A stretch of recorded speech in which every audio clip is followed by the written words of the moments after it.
Winter is coming, and up here at the off-grid cabin, it's prepare or be sorry. I've spent the last several weeks focusing on firewood prep, upgrading my rain catchment system, and putting in an indoor shower. The juniper berries and rose hips are early this year. Winter is right behind them. The countdown begins to get this woodshed full.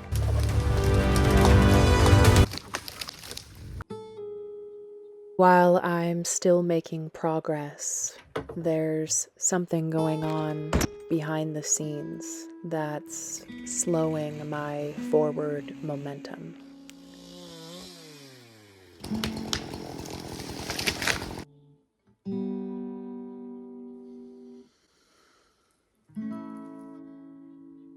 But with only a few weeks left before the snow comes, I have to push on, regardless.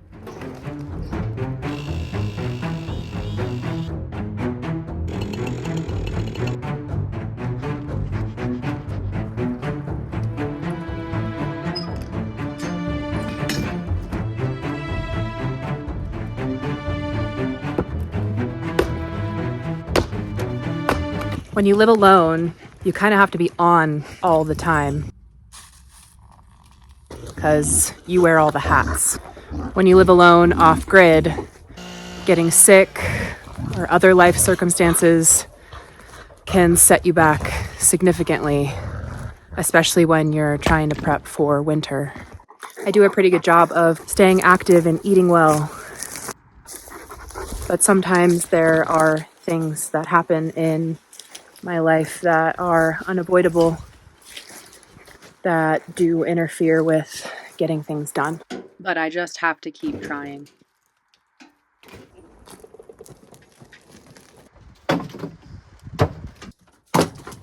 My wood stove is really tiny, and so are the pieces that I feed it. So stacking them seems tedious and silly. Piling is a good way to create airflow. All this wood is already dry, but that's why I'm just gonna pile it in here.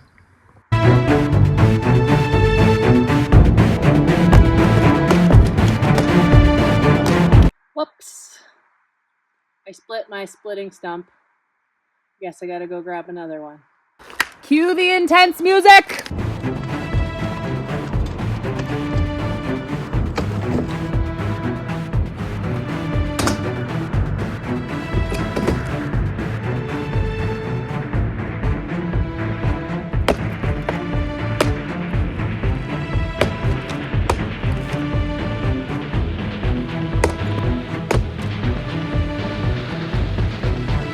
A nice byproduct of doing this kind of work is kindling.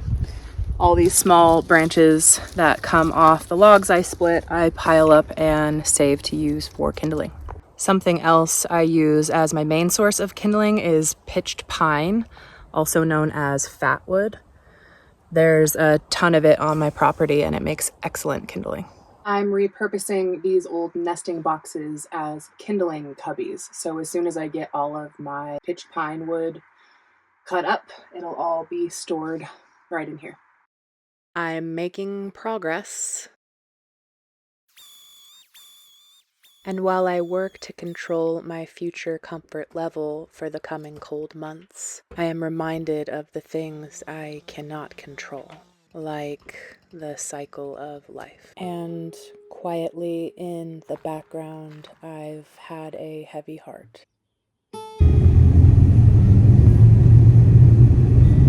The lesson of letting go seems to revisit me over and over again, as I'm sure many can relate. We can provide love and comfort, but sometimes the most loving thing we can do is let go. You knew before I did that we belonged together, that our souls had a contract, that there was a predetermined lesson you came to teach me. You taught me to soften, to take a deeper look, to reevaluate. You made me better as I tried constantly to be good enough for you. And so today, we'll take our last car ride, our last trip to your favorite swim spot. And I'll thank you for all your help and all your love. And I'll show you the depth of my love for you by saying goodbye.